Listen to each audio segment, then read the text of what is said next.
There are several very interesting things about the Spanish flu. First of all, it didn't start in Spain. Secondly, it wasn't a flu. There's more, but let's start with these two, shall we? If it didn't start in Spain, then where did it? In the US. If it wasn't a flu virus, what was it? It was a bacteria that caused severe and in most cases lethal pneumonia. According to a 2008 National Institute of Health paper, bacterial pneumonia was the killer in a minimum of 92.7% of the autopsies reviewed. So why do we call it the Spanish flu? As a decoy, a smokescreen to hide the truth.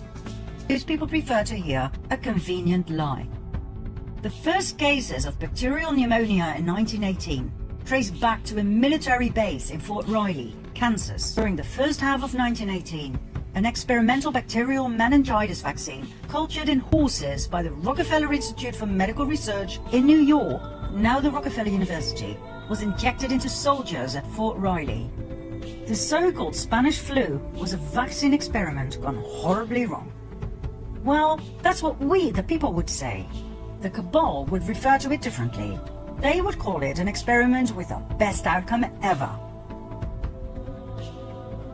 Millions of American soldiers were vaccinated with this experimental serum.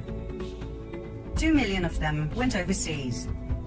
They fought under poor sanitary conditions, so the bacteria spread like wildfire wherever they went. The story was then spread that these soldiers would come home with all sorts of European diseases, so the American population was vaccinated as well. On top of everything else, the vaccines were distributed all over Europe. Only the vaccinated died. Healthy men and women in the prime of their lives died, not the elderly, as would have been the case if it were a flu virus. Who was in charge of that distribution and mass vaccination program? The Rockefeller Institute. Who was the main scientist in charge? Dr. Frederick Gates. According to Gates, they injected random dosages of an experimental bacterial meningitis vaccine into soldiers. Those who survived became cloud adults, meaning they spread the bacteria to others, even the non-vaccinated. Amazing coincidence, right? Frederick Gates then, Bill Gates now. Rockefeller Initiative then, Rockefeller Initiative now. Close down societies then, close down societies now. All for our own good, our own safety, back then and now.